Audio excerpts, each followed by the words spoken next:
All right, so if you want to make a training plan as a distance athlete, this is going to be the video for you. The first step to building a good training plan is figuring out what athlete are you working with? How old are they? How long have they been training? What kind of volume have they been doing? Do they thrive in speed? Do they thrive in long distance training? These are important things that you need to know before you can make a training plan. The next most important thing is understanding how much time you have to actually build out the training plan and what you're working with in terms of development. Lastly, before you can start making a training plan, what's your goal? Are you trying to get fit? What event are you training for specifically? And what do you want to run? Before you can do anything with a training plan, you need to just be relatively fit. And for a distance athlete, this is assuming that you're running a reasonable amount of mileage prior to starting an actual training plan in season. For me, this is running between 40 and 80 miles a week, depending on what phase I am in my training.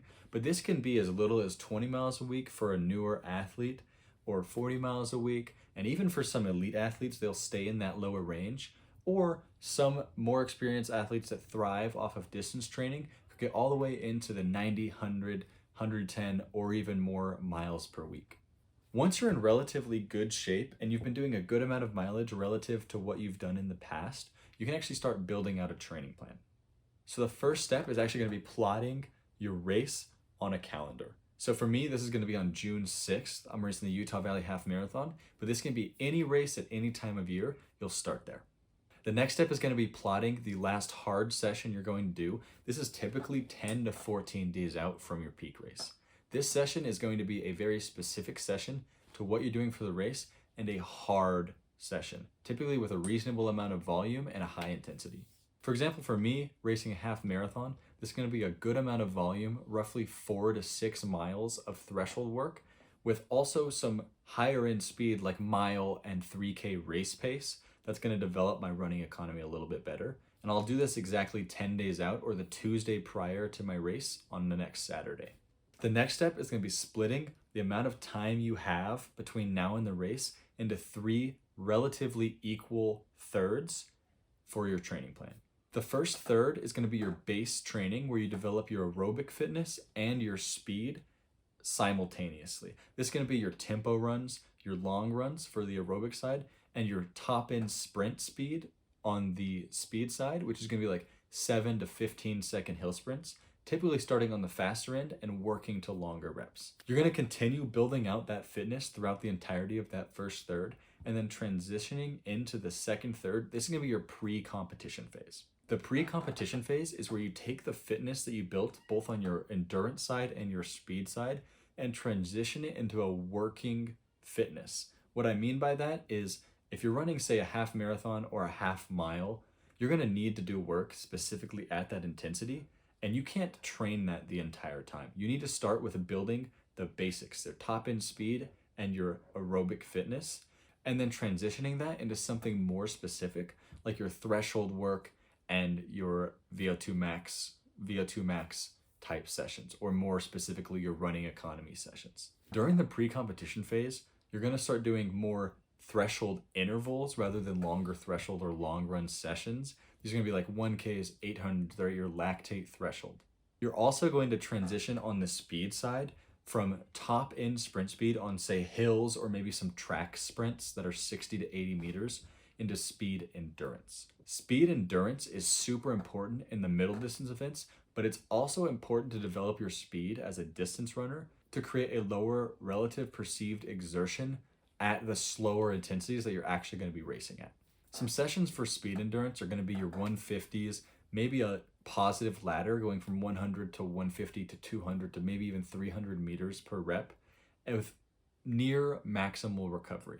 On the aerobic side, the threshold intervals are typically going to have short rests, anywhere from 30 seconds to around 2 minutes, depending on the rep length. For example, you could also transition into more of a specific session if you're a middle distance runner, running more at 3K, 5K, or 10K pace for shorter reps with short rest to mimic the benefits you get from longer aerobic sessions, while also developing your running economy at these faster paces, which is going to be important for the final block. On the speed side, you are going to transition more into the longer reps, but it's important to still every so often touch up on the top end speed. And this also remains true for the aerobic side. The primary usage for a long run in the middle block is actually going to be maintaining some of that aerobic fitness while developing it a little bit further. Finally, the last block of a training plan is going to be your competition block. In the 12-week block, this is the last 4 weeks roughly of your racing, which will include your taper and also your specific training.